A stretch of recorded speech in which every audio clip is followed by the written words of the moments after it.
జై నారసింహ జై నారసింహ గోవింద గోవింద హరి గోవింద వెంకటరమణ గోవింద గోవింద హరి గోవింద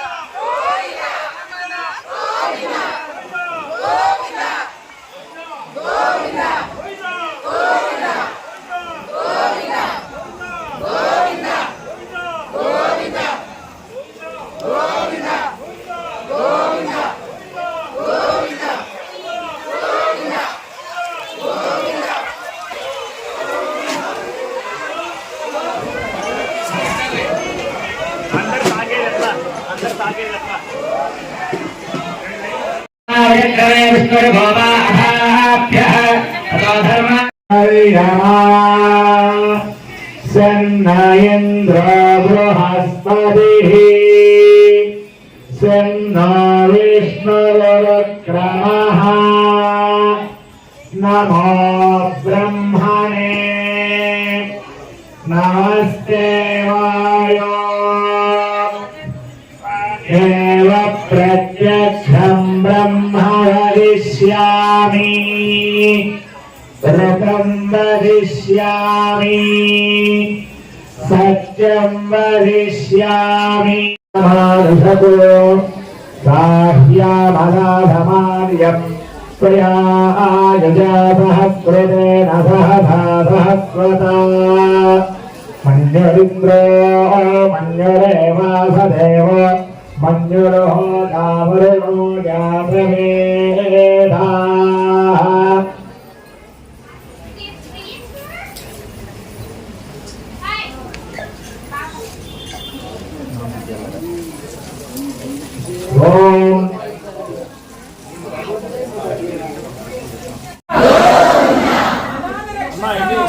ओम लक्ष्मी नरसिंहाय नमः।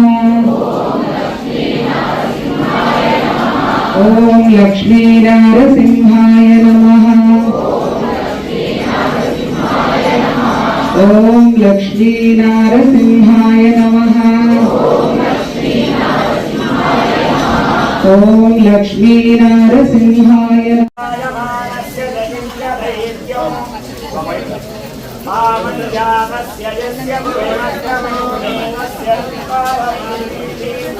कहं गुणामि ओम व्रतभंगेन ज्ञानरोधारण्मकृतं बाधकत्वं जन्म शरण्येभ्यः पापं जातस्य मानुषको साह्यामनाधमार्यं प्रयाजजातः कृतेन सहस्रता मन्युरिन्द्रो मन्युरेवासदेव मन्युरो दावरुणो जातवेदा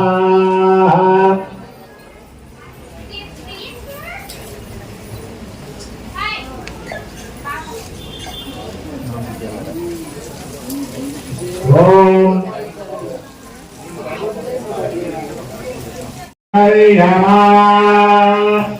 सन्नयेन्द्र बृहस्पतिः सन्नो विष्णुरुक्रमः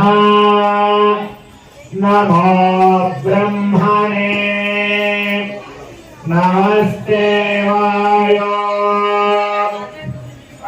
एव प्रत्यक्षं ब्रह्म वदिष्यामि ऋतं वदिष्यामि सत्यं वदिष्यामि అందరికీ కూడా మరొకసారి శుభాకాంక్షలు.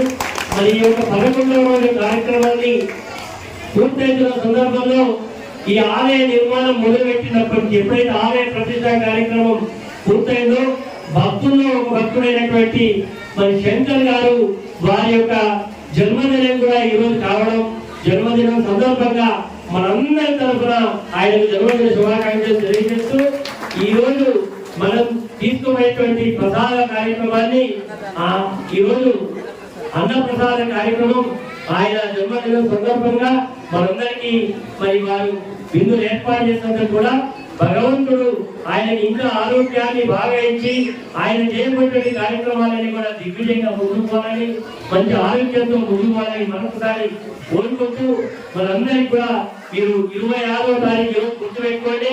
ఆగస్టు 26 నుంచి 30 వరకు ప్రతిరోజు ఉదయం నుంచి సాయంకాలం వరకు కూడా పూజా కార్యక్రమాలు ఉంటాయి. కాబట్టి ఆ 4 రోజుల సమయాన్ని భగవంతుడికి కేటాయించమని మిమ్మల్ని అందరినీ కూడా కోరుతున్నా. ఈ రోజు ఆలయం ఇంకా పూర్తిగా ఇంకా జరగాల్సిన పనులు చాలా ఉన్నాయి, ఇంకా జరుగుతూ ఉన్నాయి. మరి ఎవరైతే శిల్పి ఉన్నారో వెంకటేష్ గారు మరి కొద్ది రోజులు విరామం ఇచ్చి ఈ రోజు మళ్ళీ వచ్చి పనులు ప్రారంభించడానికి రావడం జరిగింది. ఇంకా మరి కళ్యాణ మండపం కార్యక్రమం పూర్తి కావాలి, కాంపౌండ్ వాళ్ళు కావాలి. మరి భగవంతుడి ఆశీర్వాదంతో నేను గత ప్రభుత్వంలోనే మరి ఆలయానికి సంబంధించినటువంటి మరి సుదర్శన లక్ష్మీ నరసింహస్వామి యజ్ఞాన్ని పూర్తి చేసుకొని ఇప్పుడే పూర్ణాహుతి కార్యక్రమం భగవంతుడి యొక్క ఆశీస్సులతో పూర్తి చేసుకున్న మనందరూ కూడా ఎంతో ధన్యులము. భక్తజనులందరికీ కూడా విజ్ఞప్తి, మన యొక్క ఆలయం నిర్మించి సంవత్సరాన్ని పూర్తి చేసుకునేటువంటి మొదటి వార్షికోత్సవం ఆగస్టు 26వ తారీఖు నుంచి 30వ తారీఖు వరకు మరి మొదటి వార్షికోత్సవ కార్యక్రమాన్ని జరుపుకోవడం జరుగుతుంది. కాబట్టి మనందరం కూడా ఈ భూపాలపల్లి పట్టణంలో ఉండేటువంటి ప్రజలందరం కూడా ఆయన ఆరోగ్యాలతోటి సుఖ సంతోషాలతోటి ఉండాలని, మనందరం కూడా కలియుగ వెంకటేశ్వర స్వామిని దర్శించుకోవడానికి అంత దూరం ప్రతిరోజు వెళ్ళడం మనకు సాధ్యం కాదు. కాబట్టి కలియుగ వెంకటేశ్వర స్వామిని మన ఇక్కడ ప్రతిష్ఠించుకోవడం జరిగింది. మరి మొదటి వార్షికోత్సవం కార్యక్రమాన్ని దిగ్విజయంగా వార్షికోత్సవ మహోత్సవాన్ని జరుపుకోవడానికి భక్తజనులు అందరూ కూడా ఈ రోజు వచ్చినటువంటి భక్తులకు ఇంతింతై వదిలింతై అన్నట్టుగా ఎక్కువగా వచ్చి ఆ కార్యక్రమాన్ని దిగ్విజయం చేయాలి. ఎందుకంటే భూపాలపల్లి పట్టణం ఒక చిన్న గ్రామ పంచాయతీ ఈ రోజు జిల్లా స్థాయి మనకు ఎదిగింది. ఇంకింత ఎదిగి మన యొక్క కోరికలు మనకు మంచి జరగాలని భగవంతుని ప్రార్థించుకోవడం వరకు మొదటి వార్షికోత్సవంలో పాల్గొనాల్సిందిగా భక్తులందరినీ కూడా కోరుకుంటూ మనందరికీ కూడా పూర్వజన్మ సుకృతం మరి ఎంతో చేసిన తప్ప ఇలాంటి కార్యక్రమాల్లో పాల్గొంచుకునే అవకాశం మనకు దొరకదు. కాబట్టి మనందరం కూడా ఈ కార్యక్రమంలో పాల్గొంచుకోవాలని, ఆ వెంకటేశ్వర స్వామి యొక్క దివ్యాశక్తులు మనం పొందాలని మనం కోరుకుంటూ మన సంవత్సర కాలం నుంచి కూడా మన యొక్క స్వాములు ఎంతో నిష్ఠతో వచ్చినటువంటి ప్రతి భక్తుడికి కూడా పూజా కార్యక్రమాలు నిర్వహిస్తూ ఉన్నారు. ఈ రోజు ఈ 11 రోజుల కార్యక్రమాన్ని ఎంతో ఘనంగా నిర్వహించినటువంటి మన స్వాములందరికీ కూడా మరి ప్రత్యేకమైనటువంటి శుభాకాంక్షలు తెలియజేస్తా ఉన్నాం. మనందరి తరఫున మరి వారు ఎంతో పరిచయం పడ్డది. ప్రకృతి కొంత మనకు పరిస్థితుల పరిస్థితులు ఉన్నప్పటికీ కూడా వాటిని అన్నింటినీ కూడా లెక్క చేయకుండా ఈ యొక్క దైవ కార్యక్రమాన్ని రూపాయలు ఆ రోజు శాంక్షన్ చేయించి జనరల్ దర్శనం ఉన్నది. మరి ఏరియా పైన పాలకులకు మంచి సమృద్ధి కలిగి ఈ ఆలయ నిర్మాణానికి ఎలాంటి అవరోధాలు లేకుండా తప్పకుండా సహకరించాలని భక్తజనులు అందరి తరఫున కోరుతా ఉన్నా. ఎక్కడ ఉన్నా మనందరం కూడా దైవ యొక్క సన్నిధిలో భగవంతుడి ఆశీర్వాదంతో ఏది వచ్చినా ఏది జరిగినా ఆయన యొక్క మరి ఆజ్ఞ అనేది ఏది జరగదు. కాబట్టి ఈ ఆలయ నిర్మాణానికి అందరూ సహకరించి భూపాలపల్లి కాదు తెలంగాణ రాష్ట్రంలోనే భారతదేశంలోనే ఒక మంచి గొప్ప ఆలయంగా ఉండడానికి మనందరం కూడా ఉండాలని మనస్ఫూర్తిగా కోరుకుంటూ నమో వెంకటేశాయ.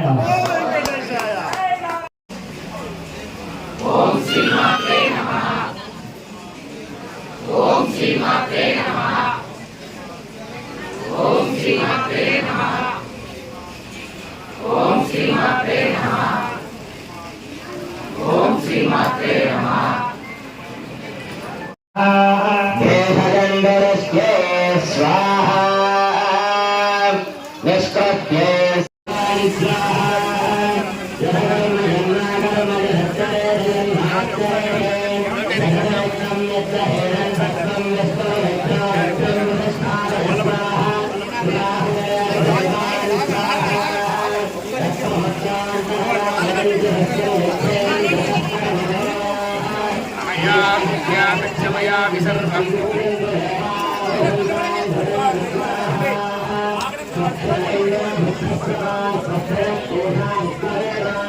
స్వస్తి రస్తాక్షో అరిష్టమేమి స్వస్తినా